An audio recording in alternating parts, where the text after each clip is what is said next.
Hello, I'm Gavin Horgan, Headmaster of Millfield School in Somerset, the largest co-educational boarding school in the UK. Welcome to the Millfield Way Podcast. Here, you'll hear from teachers, coaches and students from Millfield and Millfield Prep School. Millfield is traditionally different, and this is the Millfield Way.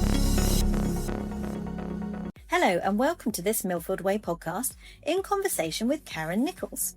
My name's Liz Webb, and for this episode I'm delighted to be joined by the Head of Golf at Millfield, Karen. Good morning, Karen. Good morning. How are we? I'm well, thank you. Thank you for being here this morning. So let's get straight on with some questions. What inspired you to take on the role here many years ago, I might say, at Millfield? Quite right. I've been here for a long time. It's just great to be able to work alongside students who wish to improve their golf, whether it's just starting or the ambition to go further, like to America, for instance. I get the same satisfaction of coaching all standards. And I've also worked along with Stuart Wells since 2006. It is a partnership that's worked well and seen many successes for individuals and as a golf team. And so how would you describe the philosophy behind the golf programme here? We like to keep it simple. So students can go away from a lesson or a session, know what they're doing, and they can work on their own. And they understand the changes. And by keeping the fundamentals correct all the time, that's the most important bit, is keeping the fundamentals. These are the base to the overall swing. We want our students to go away and work by themselves, understand what the change is doing, and not depending on us. You know, if they're going to a tournament, we can't always go with them. So it's important that they actually understand their own thing. So keeping it simple is the best way. We have some fantastic facilities here at Millfield. We're very lucky with the facilities that we have for golf. How do they help our students develop both technically and competitively, do you think? Okay, yeah, we're very lucky here at Millfield. Like the golf facilities are second to none. We've got the indoor centre, the on-campus pitch and putt, a putting green, a chipping green, and then the driving range just off the campus, a 5-minute walk. And basically, the students can use them every time they want to, or any time they want to, away from lessons. It's not just technical, but they can play the campus pitch and putt course. They have the opportunity to use the GC quad and the sky tracks to keep the ball, club data. And, you know, they use their iPads, so if they want to look at the data, they can have that on continue and just see the development. And obviously, having the indoor centre is an all-round facility. So the golf programme stays throughout the year. Fantastic. And the indoor centre, I think, opened in about 2019. I think it was just before the COVID pandemic. How have you seen our golfers change with having that facility? And what's it used for now? And how does it improve their golf? Well, basically, like I say, it's a all-round facility. So, you know, whether it's raining, snowing, too hot outside, the facility's inside. So they've got the use there. It's given the opportunity for a lot more to practice in their own time. You know, previously we had 1 or 2 come into practice, whereas the indoor centre is large. We can actually get 10 to 12 students working on their own games at the same time. But I think the biggest point is it's all round. So with the winter here in England, you know, it's not great at times, so we can actually continue. And again, GC quad, sky tracks, using the TVs and everything, so they've got the data there on the fingertips. And have you seen a difference in how golfers have developed whilst we've had the indoor centre? So having the indoor facility, we've seen larger numbers. We've seen more multi-sport students want to do golf because the opportunity is there to use it. And so, yeah, they're using the facility to their advantage. You know, you can come in break times, lunch times, after school. Students who aren't even involved with lessons or sessions are still using the facility. So by practicing, the more you practice, the better you're going to get. And technology is becoming a bigger part of modern golf coaching. How much do you and your team use data and technology now that what we have in the centre to support player development? Yeah, technology is a good thing, isn't it? It's moving forward quite quickly. But as I said before, like Stuart and myself like to keep things quite simple. So we use very minimal. So like I say, the GC quad and the sky track. I think using them too often, you look at numbers. So instead of looking at the swing and feeling naturally how to swing the golf club, the numbers become involved. So you get a little bit too more technical. Okay. And before you know it, you're thinking of the technical thing and forgetting how to swing the club naturally. Okay, interesting. And so can you talk us through what a typical training week looks like for a Millfield golfer? Okay, obviously it depends on the standard you are, whether you've got other commitments with other sports, because Wednesdays and Saturdays are our main sport day. So for a cricketer, for instance, they might do golf in the winter months, but in the summer, because of the clashes of fixtures, they would obviously do the cricket. So as a typical week is they would have a one-to-one lesson, a group session, a fitness session, and then play on one of the golf courses Millfield associated to on the Wednesday.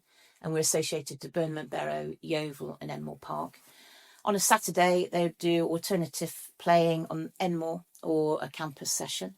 So on average, they would look at seeing registered sessions, probably 6 to 8 hours a week. Obviously, that can grow because they'll have time outside of the sessions, registered sessions, to do their own things. Okay, fantastic. Where do our golfers go once they've finished at Millfield? Okay, so the opportunities for golfers once they leave, is vast, but we do get a few each year. Probably 2 or 3 go to American universities, and we have got a lot of success over there. So the last 5 years, the students that's actually gone over there, they've actually won tournaments over there. So it shows you the standards they're actually coming from here to go over to America. Excellent. And how do you go about balancing your technical coaching side with the psychological side of performance? Okay, when you're coaching somebody, you're actually doing both without really probably realising, because you're working them technically, but you're also talking about pre-shot routines, course management, conditions. So I think, to be honest, in a golf lesson, you're actually covering both. So the student will actually pick up on that, because it's not all about technical. And do you prioritise kind of long-term player development here over short-term results? Not really. You're obviously working with a person, because like we look at the golf season is between sort of beginning of April through to September. So we're working with students from September through to February half term, around that time. So, that's the time that we're developing their game. But when they come into April, we want them ready to go out and to play. So we'd tweak, but we'd talk about more course management and things like that. Okay. And Millfield golfers compete at a high level nationally and internationally. How do you prepare the students mentally for elite competition? Okay, so we're preparing for tournament golf throughout the year, to be honest.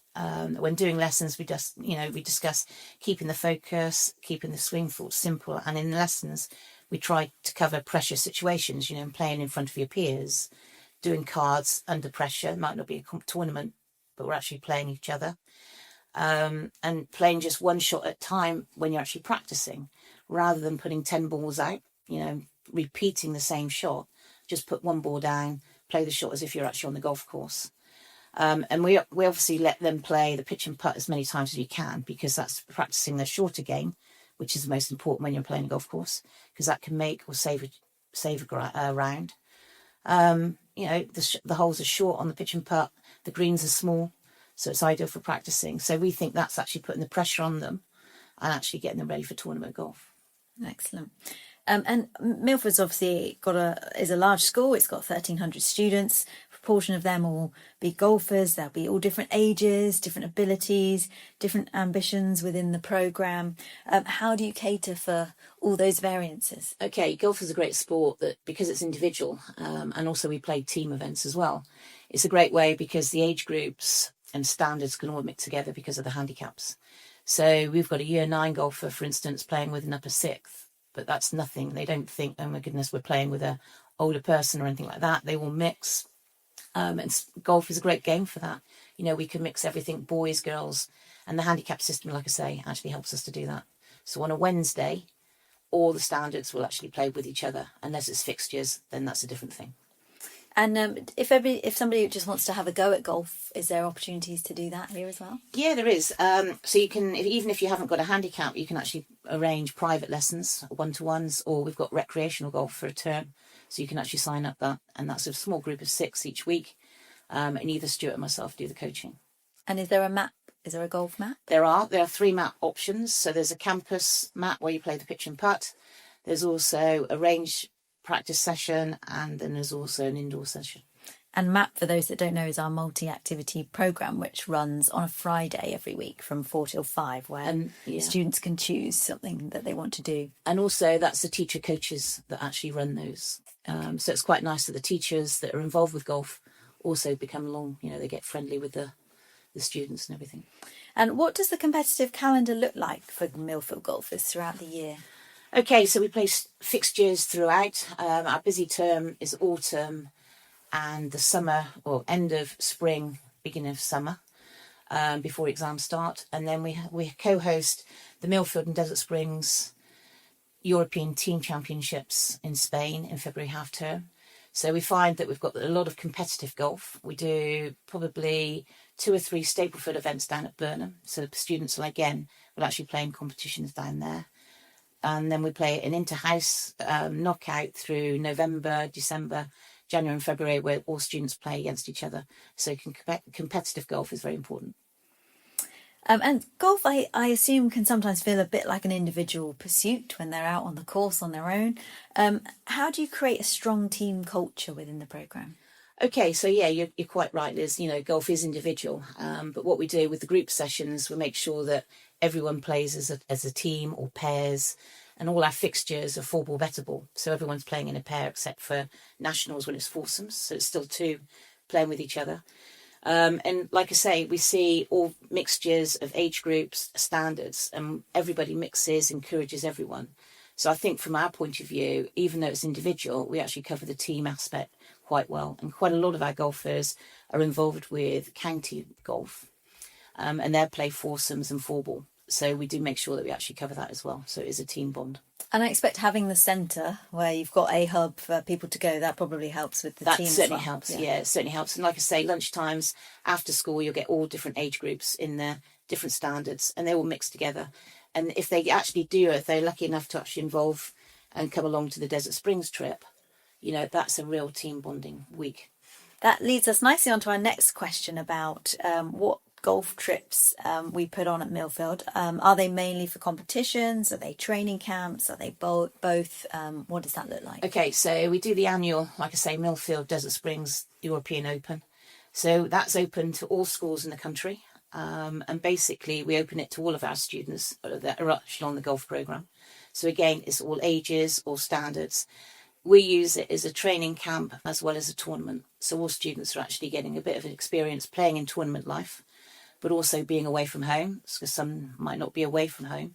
So that's a great bond. And it's just getting a bit of fun with friends, meeting new people and playing golf under competitive areas.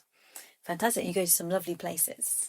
We have done, yeah, like we don't do so many tours now. We do just go to obviously Spain.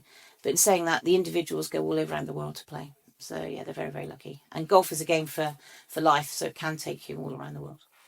And finally, what excites you most about the future of golf at Millfield? It's always exciting looking ahead, isn't it? Because you've got new students joining us, you've got current students wanting to develop their golf. It's just nice watching somebody develop their golf and going on further and, enjoying it, the main thing. Can you tell us about some Millfield golfers who have gone on to do some fantastic things in the golfing world? Yeah, okay, we've been lucky, over the years, and like I say, I've been here a long time, so we've seen a few years back, we saw Ben Evans, he's been on the Men's European Tour. We've got Harry Hall that's on the American US Open Tour. We've had 3 girls play in the last 3 Curtis Cups, Emily Price, Mimi Rhodes and Patient Rhodes. And mentioning Mimi, obviously, she's on the European Tour. She won 3 events last year. She's actually on the American Tour now, doing very well, and we're hoping that she might go forward to get selection for the European Solheim Cup in September. Fantastic. That's been fantastic. Thank you, Karen. I'm sure our listeners have learned a lot about the golf programme at Millfield. I hope you've enjoyed this episode of the Millfield Way Podcast in conversation with Karen Nicholls. Thank you and goodbye.